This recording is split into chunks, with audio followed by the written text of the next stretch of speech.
Okay, so today we're going to have a look at Liam's swing. Liam is a bit of a casual golfer, plays a lot of society golf,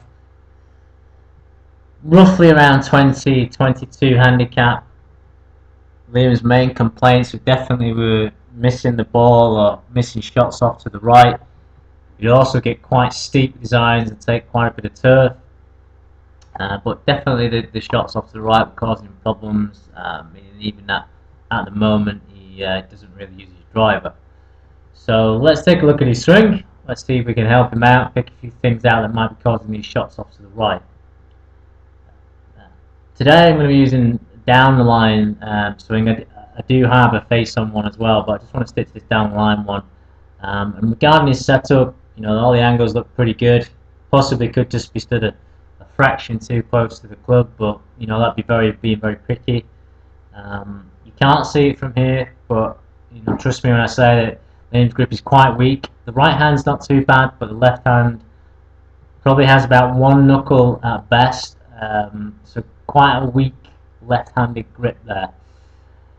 So again, relating back to the misses, we can start to see maybe a slight change in the grip would help. So I'm just going to run him up to halfway back. Pause him at halfway back here. You can kind of see him swings the club quite a lot inside. You can keep his left arm quite close to the chest here. I pulled JB out on the right hand side over here. One, because he's a great ball striker, and two, because very similar movement. Not quite as inside as Liam. You can see the club head does get quite deep, but it's a good example. But if I was teaching a backswing, definitely would be probably trying to get this a little bit more neutral. But at the moment, I'm just going to leave it alone. I'm going to continue to swing him up to the top. I'm just going to get him at the top of the backswing here. Okay, and if you haven't seen his backswing, how he got there, a lot of coaches would quite like this position. His arms are nice and high. So if you hadn't seen the backswing, you'd have thought this position was perfectly acceptable. JB up to the same position. Okay. Things at the top again. Bear in mind the miss is off to the right. Definitely be looking at the club face. Okay, so at the top of the swing, definitely want the club face more closed than this arm position. You can see even a little bit more open than this, or a little bit more pointed down. Need the club face a little bit more turned up towards the sky. Bear in mind he did have quite a weak grip, or especially a weak left hand. From this position here, an awful lot of counterclockwise twisting on the way down would be needed to square the club face, especially to hold it in the downswing where the club face tries to open even more. You'll see that in a second as I swing him down. If you're looking at JB's over here, a lot of people say, well, it looks very similar to this one over here. It does, but the difference between JB and Liam is JB is a strong gripper. So when we start to see the downswing sequence, you'll see how that affects the club face into the downswing.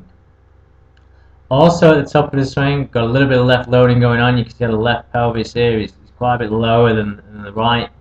Also, a big indicator is when the right knee is really flexed like this. This is taking the brunt of the weight. Top of the backswing, ideally we would like the left hip to be a little bit higher and obviously to be right loading rather than left. Into the downswing. So what we're really looking for in the downswing now is a couple of things. Mainly for decent movement of the arms, we're looking for this right elbow here to be pulled back in front of the golfer. So what you'll see is, or what you should be seeing, is the hands going this way and the elbow being driven forward. What you'll see in Liam's is the opposite. The other player's been losing it to the right, maybe because of poor club face control. Then obviously his body will start to help him out, and what you'll find is the arms will go the opposite way. So the elbow will stay high, the hands will start to move first, they'll come crashing through this line, and it has a double knock-on effect. Not only is he firing his right arm internally and keeping it high, but obviously it makes the club very steep as well at the same time. You can also see as I just roll it down here, this club face is really starting to tilt back and and open up. So all these things kind of relate to one another, but you can see how they all have an effect on this ball flight. If you compare that to JB over here, again the same line, what you'll see is the opposite. So you'll see the right elbow being pulled down in front of him, you'll see the hands drop backwards, and at the same time you'll see how we can see a lot more of his club face. So definitely a square club face here. You can also see right elbow move, this holding of the external rotation. And obviously these two things at the same time help to flatten the golf club. So if you just take a golfer like Liam over here on the left and just simply say to him, swing more inside, or flatten your downswing, or put your arms more behind you, you're not really fixing the real problems which are in the body. Just going to take a few of these lines off here just so we can start to look at the delivery position. Now as we get down to halfway here, the planologists out there might think this is a great delivery position, you know, the club that is inside the hands. But if you're not really looking at what the body is doing, you know, you compare that to JB's position over here, you're not really looking at what the body's doing. You can just see at this point here, JB's got a few more things going on.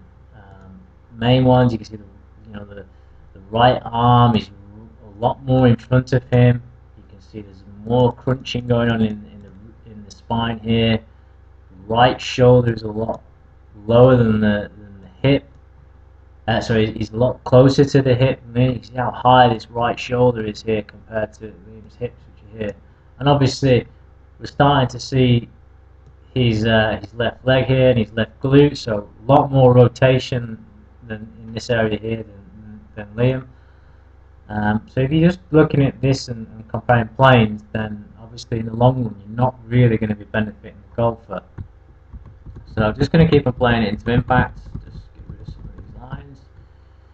There's JB's impact, and again, here's the open club face. You can see it there, quite open, and then a bit out the toe end. But you can just see quite steep, and again, here's the very, very high right shoulder compared to the hip, and the very straight back compared to this low, crunchy position that JB's got over here. So in regard to Liam, first thing we're going to do is we're going to move his left hand grip. We're going to try and get his club face to get a little bit more closed, and then obviously we're going to work on him holding this external rotation, just driving his arm in here, just exactly like JB does here. This will help him flatten his downswing with the correct body movements, rather than just telling him to flatten his downswing.